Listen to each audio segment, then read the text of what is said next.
à toutes et tous. D'abord à tous ceux qui ont accepté de donner leur point de vue sur notre manifeste de l'économie sociale et solidaire, mais aussi à tous ceux, toutes celles qui ont décidé de regarder par YouTube ou par Facebook du Parti communiste cette prestation, ce marathon de 16 acteurs de l'économie sociale et solidaire qui ont accepté de dire leur point de vue sur notre manifeste. Nous sommes 20 auteurs et nous avons voulu réfléchir collectivement sur ce qu'est et ce que pourrait être l'apport de l'économie sociale et solidaire au dépassement du capitalisme dont on voit bien aujourd'hui combien il est néfaste.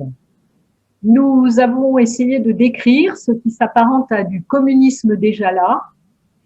Nous en avons évalué les obstacles à son développement et nous avons regardé comment développer, comment améliorer l'économie sociale et solidaire pour aller dans le sens d'une véritable alternative.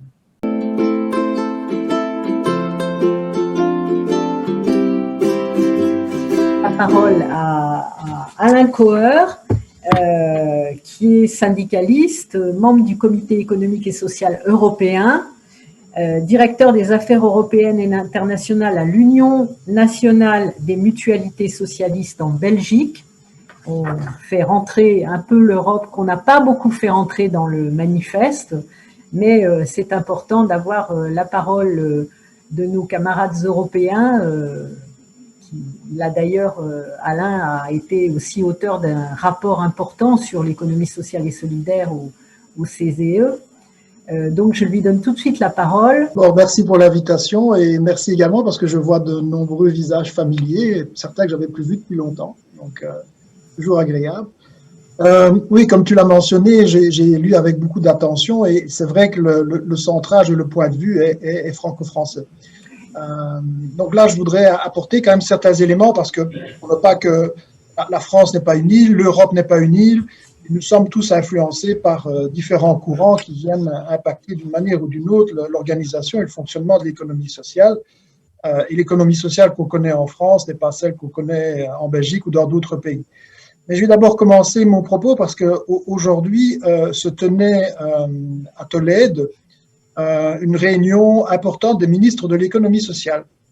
En fait, et Benoît doit s'en souvenir et Jérôme également, il y a 5 ans d'ici, à l'occasion de la présidence luxembourgeoise, le Conseil européen a adopté pour la première fois à l'échelle européenne une déclaration sur l'économie sociale et a mis en place un comité de monitoring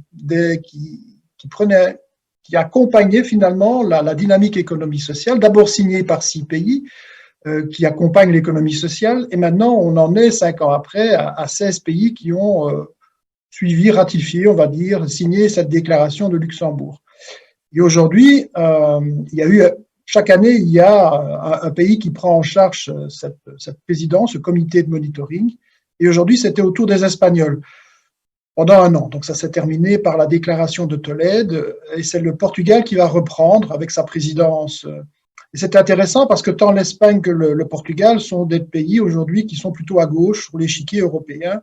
Et on voit quand même assez rapidement que lorsqu'un gouvernement de gauche est aux manettes du pouvoir, l'économie sociale, elle trouve beaucoup plus facilement un certain nombre de bienveillance et de volonté pour pouvoir mettre en place un certain nombre de politiques.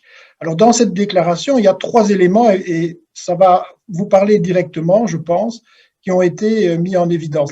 Le premier, c'est augmenter la visibilité et la reconnaissance de l'économie sociale dans toutes les politiques publiques. Je pense que c'est un élément très important et un élément qui est particulièrement, et je voudrais bien souligner, c'est soutenir les jeunes et les groupes plus vulnérables qui veulent s'engager dans un entrepreneuriat collectif. Et ça, cette notion d'entrepreneuriat collectif, je veux dire, ça fait 10 ans que je suis la politique sur l'économie sociale. C'est la première fois que on quitte un peu cette notion d'entrepreneuriat individuel pour passer vraiment à cette notion de collectif qui porte finalement l'économie sociale. C'est pas anodin d'avoir cette référence dans une déclaration européenne sur l'entrepreneuriat collectif. Et ça fait référence, bien entendu, aux caractéristiques mêmes du fonctionnement de l'économie sociale, notamment dans sa propriété collective et l'utilisation des moyens collectifs qui y sont affectés. Ça, c'est le premier élément. Le deuxième élément, c'est aussi, et j'ai traduit littéralement, d'inculquer auprès des nouvelles générations les valeurs de l'ESS. Donc, il y a vraiment une volonté, et là, on rejoint un peu tout ce qui était en lien avec les questions de formation, d'éducation populaire. On voit qu'il y a une question d'appropriation par les nouvelles générations de ce qu'est réellement l'économie sociale, non pas seulement en termes d'organisation ou d'entreprise, mais également au niveau de ses valeurs et de ce qu'elle porte intrinsèquement au niveau de la société. Le deuxième élément qui est mis en évidence, c'est la promotion de l'économie sociale. Et j'ai bien aimé aussi son potentiel à polliniser d'autres modèles économiques, d'autres business models. C'est important parce que pour la première fois, on reconnaît que l'économie sociale peut aussi diffuser dans les autres modèles économiques. Généralement, c'est toujours le modèle capitaliste qui essaye de s'approprier l'économie sociale, et j'y reviendrai tout à l'heure. Mais pour une fois, on voit quand même que l'économie sociale a un potentiel qui puisse être diffusé beaucoup plus largement dans les sociétés, dans nos sociétés. Troisième élément, et on en a déjà légèrement parlé, c'est créer des écosystèmes favorables à l'économie sociale, notamment des synergies avec les administrations publiques, et tu le citais tout à l'heure avec les PTCE. Je pense que l'économie sociale doit bénéficier de plus en plus massivement de l'appui tant organisationnel que financier des collectivités locales, des régions, avant même de bénéficier d'un appui au niveau national. Je pense que le premier élément, le premier rebond qu'on doit avoir, c'est au niveau national.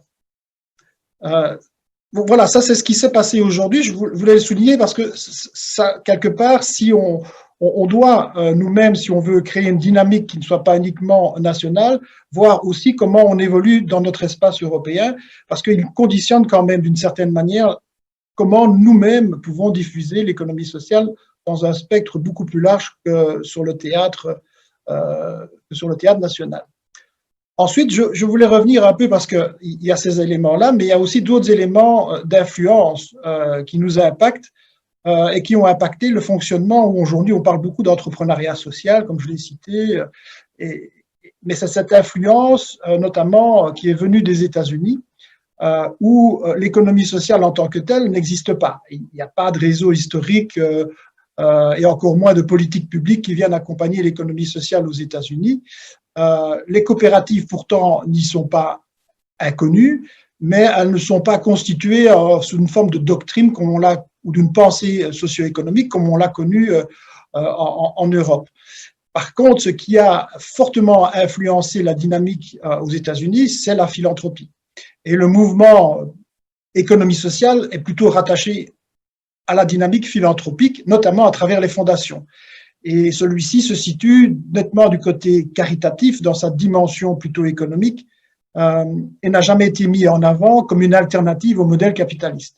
Donc, l'activité économique des organisations philanthropiques sont nées de différentes formes d'entreprises sociales tournées vers des activités lucratives susceptibles de financer des actions caritatives. Ça, c'est une différence fondamentale par rapport à ce qu'on a connu sur le continent européen. Et une des figures que vous connaissez le mieux aujourd'hui et qui représente ce mouvement-là, c'est Ashoka, qui porte effectivement derrière elle une communauté d'innovation, de jeunes entrepreneurs sociaux, acteurs de changement, mais sans remettre en cause nécessairement le fonctionnement capitaliste des organisations qui sont susceptibles d'être portées par ces dynamiques nationales. Ça, c'est le premier élément. Le deuxième élément qui nous a fortement influencé ces dernières années, ça vient de l'Asie. Et ça a été, la figure emblématique, ça a été Mohamed Yunus, qui en développant le microcrédit, en obtenant un prix Nobel de la paix, il ne s'est pas cantonné seulement au microcrédit, mais à tout ce qui a été apparenté à l'économie sociale et solidaire. Il a théorisé, et c'est un mot qui est revenu régulièrement puisque la Commission européenne a été porteur de ce mot, c'est le social business. Et le social business repose avant tout sur l'idée qu'il est possible d'utiliser la puissance et l'efficacité économique des grandes entreprises capitalistes pour offrir aux pauvres des services ou des produits à des conditions qu'il n'aurait pas été possible d'obtenir autrement. Donc, ça a nourri tout un débat contradictoire avec les entreprises que nous soutenons, que nous développons, par rapport à cette dynamique du social business. Et ça a souvent été contre-productif, mais ça a encore été bien ancré au niveau de la Commission européenne. Et en fait, pour en revenir au continent européen, là aussi, on est face à deux courants, même trois, qui posent et qui empêchent finalement l'économie sociale telle qu'on la connaît en France, en Belgique, en Italie, de pleinement se développer dans toute l'Europe. En fait, il y a deux pays qui font figure un peu à la fois d'organisations différentes, qui sont l'Allemagne et l'Angleterre, et qui sont largement réfractaires à l'économie sociale telle qu'on l'a développée historiquement dans nos organisations. Les coopératives existent aussi bien en Angleterre qu'en Allemagne, mais elles ont une forte identité, d'un côté en Angleterre sous le drapeau de la philanthropie et en Allemagne plus sous la houlette des églises. Et ces deux identités ont fait jusqu'à présent obstacle à un rapprochement stratégique par rapport à l'économie sociale telle que nous souhaitons la porter, telle que nous en discutons aujourd'hui. Tradition anglaise qui elle-même fortement influencée par ce qui se passe aux États-Unis et par la philanthropie. Et ça s'est traduit en 2011 au niveau européen, et je n'irai pas plus loin parce qu'on peut en parler pendant très longtemps, ça s'est traduit en 2011 au niveau européen par l'initiative prise par M. Barnier sur le social business, qui a débouché sur la mise en place d'un groupe d'experts sur l'économie sociale, sur l'entrepreneuriat social. Donc, on a, pour pouvoir faire avancer un certain nombre d'éléments qui nous tiennent à cœur, dû faire face aussi à un certain nombre d'obstacles qui viennent des pays extérieurs à notre modèle, mais qui sont aussi liés au fonctionnement même de la société européenne. Donc, c'est compliqué, on avance progressivement, on grignote progressivement et on arrive à remettre aujourd'hui ce que l'économie sociale telle que nous connaissons plus au cœur de l'action européenne. Les mois qui viennent et l'initiative que va prendre le commissaire Schmidt d'ici à la fin d'année sera certainement très importante, puisqu'il y a une volonté d'avoir un plan d'action pour l'économie sociale au niveau européen qui n'a jamais existé jusqu'à présent et qui est revendiqué par des acteurs depuis très très longtemps. Voilà ce que je voulais essayer de vous partager ce soir. Donc merci beaucoup Alain, merci. Je rappelle que tu es syndicaliste, membre du Comité économique et social européen et directeur des affaires européennes et internationales à l'Union nationale des mutualités socialistes en Belgique. Et quelque part, tu ajoutes un axe de travail supplémentaire et important pour un manifeste version 2 avec cette dimension européenne qui est non seulement un enjeu au vu des contraintes que le cadre européen pose au niveau des politiques nationales, mais également pour penser une stratégie d'ensemble à une échelle pertinente de transformation sociale. Je pense que de ce point de vue-là, le cadre européen est un axe à travailler dans le cadre de la commission ESS que nous devons continuer à approfondir.